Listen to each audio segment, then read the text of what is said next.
Bismillahirrahmanirrahim. Ya, Assalamualaikum warahmatullahi wabarakatuh. Saya lanjutkan untuk materi imunohistokimia. Untuk teknik imunohistokimia, ya, teknik imunohistokimia itu yang terpenting ada dua komponen utama, yaitu adanya antibodi. Ya, ada antibodi. Di sini ada antibodi primer dan antibodi sekunder. Kemudian sistem deteksinya berdasarkan hasil reaksi antara antigen dan antibodi. Nah, untuk pewarnaannya atau pecatannya dengan menggunakan kromogen dan menggunakan antibodi sekunder sebagai penghubung, ya, seperti itu. Nah, perlu diperhatikan untuk pewarnaan imunohistokimia tetap dibutuhkan blok parafin, ya, blok parafin yang sudah dipotong dengan ketebalan 3 sampai 4 mikrometer. Jadi kecil sekali, tipis sekali, dan ditempelkan pada objek gelas yang mengandung polyelisin, ya. Dimana kalau kita membuat polyelisin sendiri itu dioleskan pada objek gelas, ya, dan kita inkubasi semalam. Nah, biasanya kalau kita buat sendiri itu nggak mantep, ya, nggak percaya diri. Kadang-kadang hasilnya nggak bagus sehingga mengelupas. Tapi kalau ada objek gelas atau preparat yang sudah tersedia dengan polyelisin, ya, dijual di pasaran, ya, memang harganya mahal. Satu box isinya 50 sampai 75 kalau nggak salah, 50 slide, 50 preparat, itu harganya mungkin sekarang 750 lebih, ya, seperti itu. Kemudian untuk pewarnaan, karena ada parafinnya, maka parafin ini harus dihilangkan dengan menggunakan silen atau silol, ya, di mana masing-masing silol direndam selama 3 sampai 5 menit. Ini diparafinisasi untuk menghilangkan atau melarutkan parafin atau blok atau lilin. Karena kalau kita lakukan pewarnaan masih ada parafinnya, maka parafin tidak bisa campur dengan aquades atau air, karena pelarut dari warna itu adalah aquades. Maka proses diparafinisasi wajib dilakukan, yaitu menghilangkan parafin atau menghilangkan lemak, ya. Karena parafin atau lemak ini tidak bisa campur dengan air, tidak bisa campur dengan aquades, maka harus dibersihkan. Kemudian proses setelah menggunakan silol atau silin, kita menggunakan alkohol bertingkat dari yang tinggi, absolut, ya, kemudian 95%, 80%, 70%, dan 50%. Kemudian fase aquades, fase air. Di sini supaya tekanan osmosa pada preparat itu tidak tiba-tiba, tidak terkejut, sehingga nanti penyerapan warnanya akan lebih bagus, ya. Kemudian dilakukan pencucian dengan aquades atau PBS, ya, dan setelah itu direndam atau dimasukkan dalam H2O2 dalam metanol di sini. H2O2 peroksida, ya, 3% dalam metanol, fungsinya untuk mengaktifkan enzim peroksidase yang ada pada preparat. Setelah itu dicuci dengan air, ya, mengalir. Ya. Kemudian barulah dilakukan antigen retrieval. Ya, antigen retrieval itu apa? Antigen retrieval itu proses mengaktifkan epitop atau reseptor, di mana reseptor yang muncul nantinya akan berikatan dengan antibodi primer, ya. Nah, di sini butuh waktu kira-kira dari awal sampai akhir kita butuh waktu sampai 1 jam, ya, 1 jam, karena diharapkan protein yang muncul itu bisa terbentuk, ya, tidak rusak, ya, tidak rusak karena suhu yang dari panas ke dingin, ya, jadi pelan-pelan. Kemudian ditetesi dengan normal serum, di mana normal serum itu fungsinya untuk mengeblok, ya, menutup protein-protein non spesifik yang muncul pada saat dilakukan antigen retrieval. Di sini pada saat di pemberian normal serum itu tidak usah dicuci, ya, sehingga proteinnya akan tetap ada di sana, ya, seperti itu. Kemudian ditambahkan antibodi primer, ya, bisa diinkubasi 1 jam atau semalam. Ya, nanti di sini akan terjadi ikatan antibodi primer dan antibodi dan antigen atau protein spesifik, ya, protein-protein spesifik yang ada di dalam antigen. Terus dicuci dengan antibodi, dicuci dengan PBS, kemudian ditetesi dengan antibodi sekunder. Antibodi sekunder 1 itu fungsinya sebagai penghubung saja. Kemudian antibodi sekunder 2, ya, streptavidin ini, streptavidin peroksidase, fungsinya untuk mengikat cat atau warna, karena antibodi sekunder 2 itu yang berlabel, ya, dia mengenali DAB atau kromogen.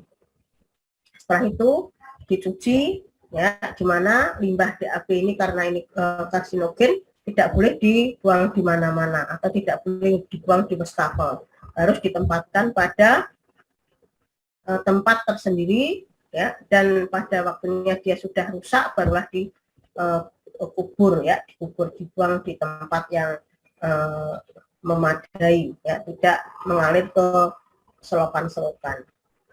Kemudian ditutup dengan hematoksilin saja, di hematoksilin Mayer ini untuk mewarnai sel-sel yang sehat, ya, untuk mewarnai sel-sel yang sehat. Nah, bisa dicuci dengan air keran atau aquades, ya. Kemudian barulah dimonteng. Dimonteng itu ditutup dengan deglas dan nantinya kita siap dibaca dengan mikroskop medan terang. Ya, itu adalah proses teknik anti imunohistokimia, gitu ya. Nah, pada saat kita mau meneteskan antibodi itu perlu dipahami bahwa antibodi adalah suatu imunoglobulin, ya. Ya, di sini merupakan reagen yang harus ada pada teknik imunohistokimia. Nah, ini antibodi perkembangannya semakin banyak, ya, sekarang ini antibodi. Cuma memang kalau kita membuat antibodi itu lumayan susah, ya, untuk mendapatkan antibodi yang baik. Nah, antibodi tadi ada beberapa kelas, ya, ada yang didapatkan dari serum atau plasma, ada imunoglobulin G, ada imunoglobulin A, ada imunoglobulin M, ya, imunoglobulin D dan E, ya, seperti itu. Nah, ini macam-macam antibodi. Namun demikian, antibodi yang digunakan untuk pengecekan imunohistokimia itu berbeda dengan imunoglobulin yang ada di dalam tubuh kita, ya, untuk memerangi untuk pembentukan sistem kekebalan. Ya. Nah, kita ketahui di sini mungkin molekul imunoglobulin seperti ini, ya, mungkin ini adalah pelajaran biomol, ya. Ya, saya tidak begitu paham sekali, mungkin Anda sudah paham, ya. Jadi ada lengan intra dan lengan inter, ya, yang ada di imunoglobulin ini. Kemudian antibodi itu berdasarkan pembuatannya ataupun jenisnya. Ada antibodi dari subclass imunoglobulin G dan imunoglobulin M, ya. Di sini nanti berdasarkan pembuatannya ada 2, yaitu antibodi poliklonal dan antibodi monoklonal, ya, seperti itu. Nah, kalau antibodi poliklonal itu diproduksi oleh berbagai macam sel, ya, di mana dia tidak sama, ya, sistem imunologinya, ya, sehingga epitopnya atau reseptornya juga banyak. Nah, di situ ada kelemahan, ya, masih banyak mengandung antibodi non spesifik, ya, jadi yang tidak dikehendaki. Tapi untuk latar belakangnya bisa warnanya coklat, tetapi di situ tidak, karakternya tidak khas, ya. Jadi seperti pada saat kita pandemi itu kemarin, ya, untuk tes rapid yang antibodi yang ambil darah, ya, kalau seseorang itu kena infeksi, ya, apakah memang dia itu kena COVID atau karena meriang karena flu atau virus yang lain, ya, atau infeksi karena adanya bakteri, nah, kita nggak tahu persis, maka antibodi yang dibentuk adalah antibodi yang poliklonal, ya, tidak spesifik. Beda dengan nanti antibodi yang monoklonal. Nah, kalau digambarkan antibodi poliklonal itu seperti ini, ya. Ini adalah permukaan sel, kemudian yang segitiga, segi empat. Halo, kelihatan layar saya? Iya, Bu. Kelihatan, Bu. Oke. Kelihatan, Bu. Ya, oke. Ini antibodi, antibodi. Ini antigen yang ada di dalam sel, ya, yang ada di dalam sampel. Ya, dia reseptornya ada yang bentuknya segitiga, ada yang bentuknya segi empat, ada yang bentuknya lingkaran. Nah, antibodi poliklonal itu dia mengenali semua. Dia mau berikatan dengan siapapun, antibodi, sehingga tidak memberikan gambaran yang khas, ya, tidak memberikan gambaran yang khas. Nah, epitop itu adalah di sini nih epitop, ya, ini sama epitop atau reseptor dihasilkan oleh sel yang bentuknya adalah protein, ya, yang akan muncul pada saat dilakukan antigen retrieval, ya, seperti itu. Oke, ya, ini adalah antibodi poliklonal. Kemudian antibodi monoklonal. Ya. Antibodi monoklonal itu dibuat oleh sel yang sama, ya, yang hibrid. Dia sel tunggal yang akan bisa mengenali epitop atau reseptor yang tunggal juga, di mana diproduksi oleh sel yang sama dan konstan. Jadi proteinnya itu harus terstandar. Jadi misalnya di Lombok itu ada lab hepatika, ya, ada yang berasal dari Lombok? Halo, ada yang berasal dari Lombok? Halo, Nusa Tenggara Barat, ya, Lombok itu, ya. Halo? Halo, dengar suara saya? Dengar, Bu. Dengar, Bu. Oke, jadi kalau di lab hepatika itu memproduksi stick diagnosa WIS, ya. Nah, dia membuat antibodi itu dari hewan cobanya adalah kuda sumba. Kuda sumbawanya itu terstandar, F1-nya terstandar. Nah, protein makanannya itu berupa protein yang terstandar juga, sehingga hasil antibodinya juga terstandar.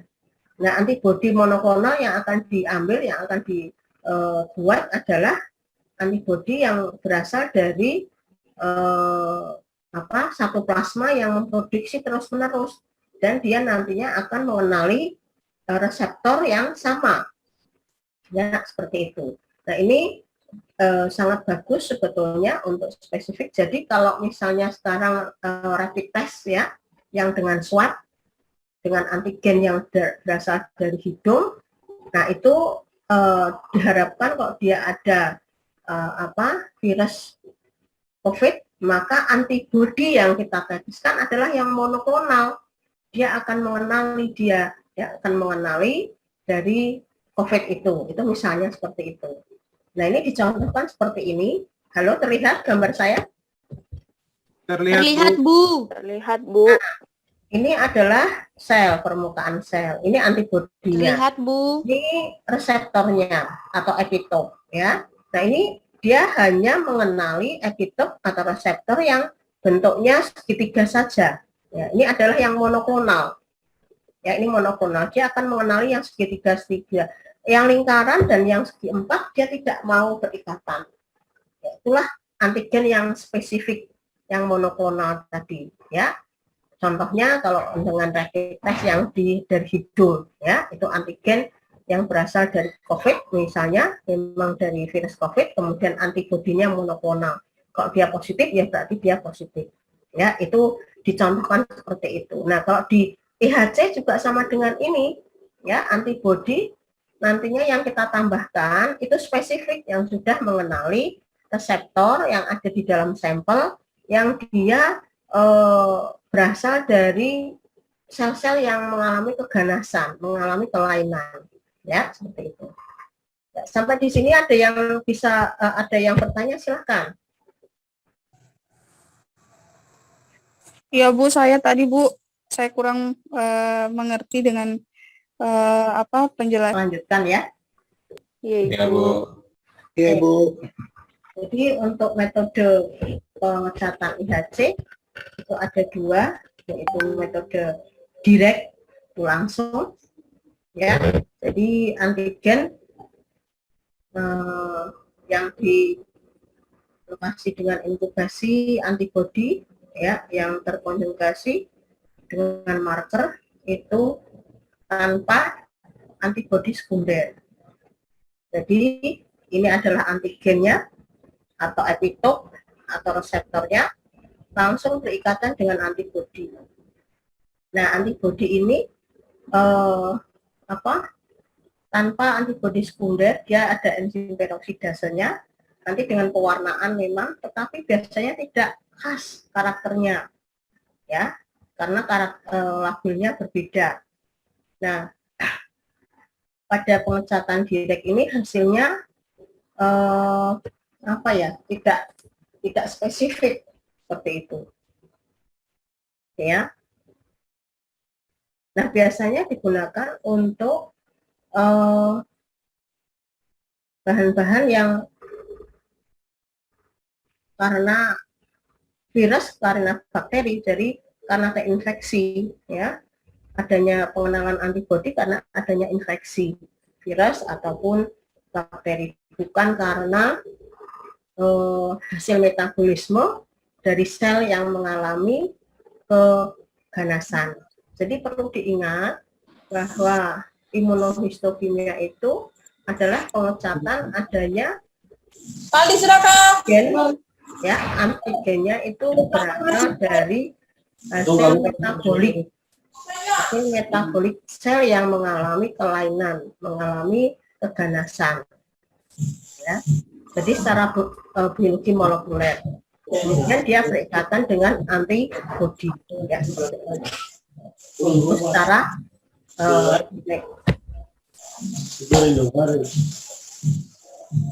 apa ini?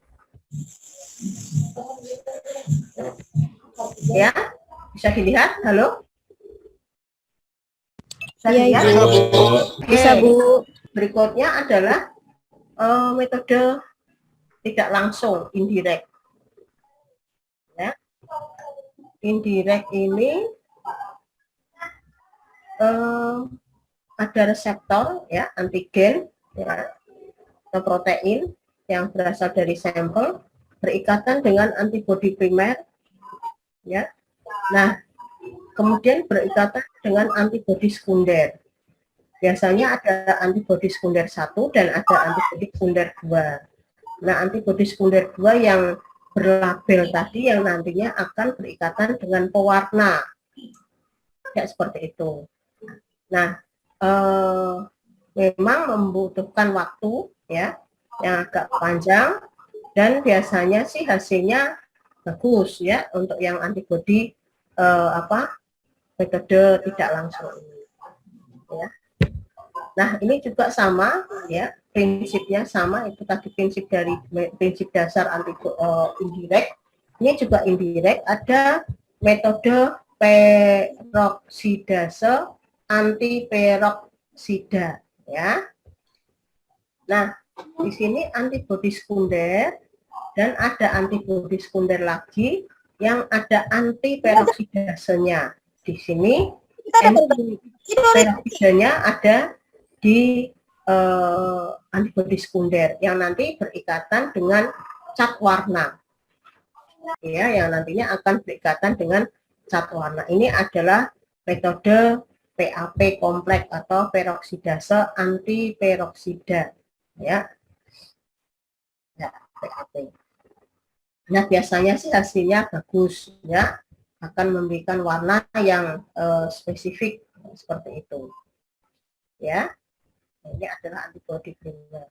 Kemudian ada yang metode ABC, avidin biotin kompleks, ya, ini sama, indirect. Ini adalah antigen atau epitop atau reseptor. Ini berikatan dengan antibodi primer, ya. Antibodi primer akan berikatan dengan antibodi sekunder. Antibodi sekunder ada dua, antibodi sekunder 1 dan antibodi sekunder 2. Nah, antibodi sekunder 2 ini yang berlabel, ya, labelnya adalah avidin, biotin, dan enzim peroksida. Nah, ini jadi satu yang nanti akan mengikat kromogen atau DAB, sehingga semakin banyak, ya, enzim-enzim antibodi sekunder yang mengikat antibodi primer. Di sini antibodi sekundernya berlabel, maka semakin banyak juga cat warna yang diikat, ya, seperti itu, sehingga akan menghasilkan kepositifan dari pengecatan IHC itu, ya. Nah, dicontohkan seperti ini tadi, ya. Nah, kalau kita melakukan pengecatan, ya, kalau ini adalah pengecatan yang indirect, ya, ini ditambahkan DAB, maka hasil pewarnaannya itu akan berwarna coklat, ya. Dia adalah yang benar seperti ini. Itu adalah benar. Sedangkan kalau di sini tidak ada enzim peroksidasenya, ya, kemudian dia ada warna coklatnya. Nah, di warna coklat itu merupakan positif palsu, ya, positif palsu karena tidak ada antibodi sekunder yang berlabel, ya. Oke. Sampai di sini ada yang bertanya?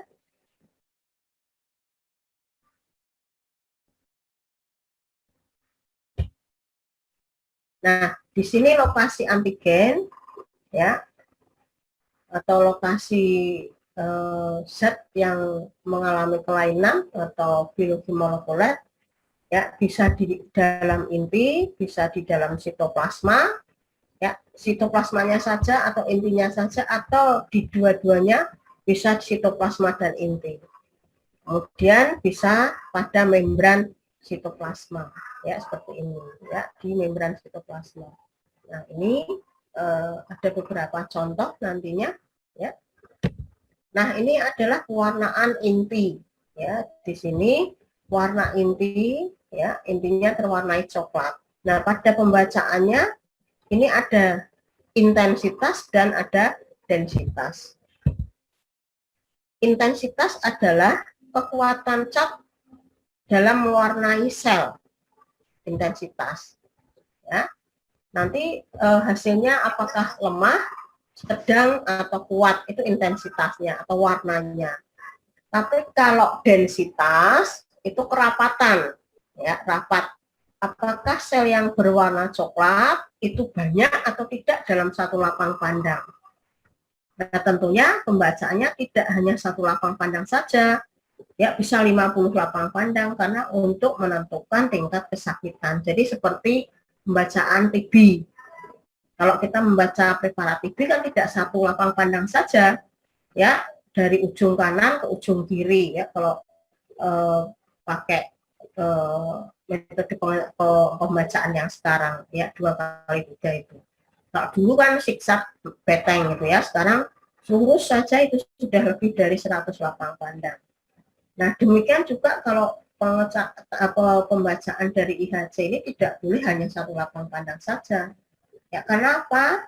Karena membacanya dengan mikroskop, subjektivitas mata itu mesti ada. Dan itu pun dokter tidak berani membaca sendirian. Mesti harus ada dua dokter. Karena mata saya dan mata dokter yang satunya itu kadang-kadang beda persepsi. Sehingga perlu keyakinan, kemantapan untuk menentukan tingkat kesakitan berdasarkan hasil pembacaan preparat. Ya, ini adalah densitasnya sangat rapat. Jadi yang terwarnai coklat itu dalam satu lapang pandang hampir seluruhnya terwarnai coklat, ya itu. Jadi ada densitas kurang rapat, rapat dan sangat rapat. Kalau intensitas lemah, sedang dan kuat. Maksudnya kuat itu coklat sekali, ya seperti itu. Nah ini sama pewarnaan inti, ya intinya terwarnai coklat-coklat seperti ini. Nah ini intensitasnya kuat, ya warna coklatnya kuat, tapi densitasnya ya rapat saja, tidak sangat rapat karena antara yang biru dan yang coklat itu sama. Yang biru ini adalah sel-sel yang sehat, sedangkan yang coklat itu sel-sel yang sakit. Ya, densitasnya kerapatannya sama, 50-50, ya itu. Jadi mungkin kalau dinilai dia nilainya 2, ya, seperti itu. Oke. Kalau ada yang tanya silahkan ya nanti ya. Nah kalau ini, ya ini ada 2 slide sebetulnya, kiri dan kanan, ya kiri dan kanan. Ini yang kiri yang coklat ini intensitasnya bagaimana? Kekuatan mengikat cat warna coklat gimana? Kuat, lemah atau sedang? Kuat, sedang atau lemah? Halo? Lemah. Kurang. Nah, kemudian densitasnya, kerapatannya bagaimana? Rapat, sangat rapat. Rapat, kurang rapat, sangat rapat? Sangat rapat, Ibu. Sangat rapat. Sangat rapat, ya, sangat rapat. Dibandingkan kalau yang sebelah kiri ini ya, intensitas yang warna coklat ini gimana? Kuat, lemah atau sedang? Kuat. Lemah. Sedang, Ibu. Yang coklat, warna coklat ada birunya ini 2 slide sebetulnya. 2 preparat tapi dijejerkan. Warna coklatnya gimana? Kuat. Lemah. Kuat, ya kuat ini coklat sekali. Bu. Kemudian densitasnya, kerapatannya untuk yang saja Kurang rapat. kurang rapat, Coklat. hanya sedikit. Ya ini yang warna coklat itu hanya sedikit, jadi dia kurang rapat. Dibandingkan ini, ya satu lapang pandang itu hampir semuanya coklat, ya seperti itu. Demikian juga ini, ya karsinoma dari mamai, ya progesteron reseptor, ya. Jadi antibodinya adalah progesteron, ya. Kenapa di CA mamai progesteron? Ya, progesteron itu merupakan hormon apa toh? Progesteron itu hormon apa? Hormon apa? Hormon apa? Progesteron dan estrogen. Wanita. Hormon apa? Kalau menstruasi itu yang banyak atau yang ibu hamil yang banyak hormon apa? Progesteron. Progesteron. Hormon reproduksi. Gitu? Hormon reproduksi kenapa di breast? Di breast, di CA mama ini breast itu payudara, ya. Nah, kenapa? Karena mamai itu juga merupakan salah satu organ reproduksi. Ya, ini mohon maaf ini ya, untuk yang perempuan itu biasanya kalau mau menstruasi gitu ya, itu kadang-kadang kan payudaranya sakit ya. Nah itu ada hubungannya dengan hormon. Oke? Bisa diterima? Gitu ya? Nah, ini sama, cuma ini hasilnya tidak begitu jelas ya, atau intensitasnya lemah, densitasnya sih sedang ya, rapat tapi tidak sangat rapat. Nah, ini beberapa ya, ini contoh dari sitoplasma yang terwarnai ya. Itu ini juga sitoplasma yang terwarnai ya. Ini juga sitoplasmanya. Ya, ini sitoplasmanya ya coklat-coklat seperti ini. Jadi ini juga sitoplasmanya yang berwarna coklat, ya. Ini juga sitoplasma, ya. Ya, ini adalah beberapa contoh seperti itu. Ya. Silahkan kalau ada yang tanya. Ya, untuk keratin ini antibodinya yang berbeda ya, antibodinya khusus untuk yang keratin. Kalau CMV ini sitomegalovirus biasanya itu sel-sel yang sitologi ya, sitologi atau sitoblok juga bisa, tapi biasanya dia adalah berasal dari darah ya, seperti ini. Jadi dibuat akusan kemudian dilakukan pengecatan. Ya. Oke. Ada yang bertanya, silakan.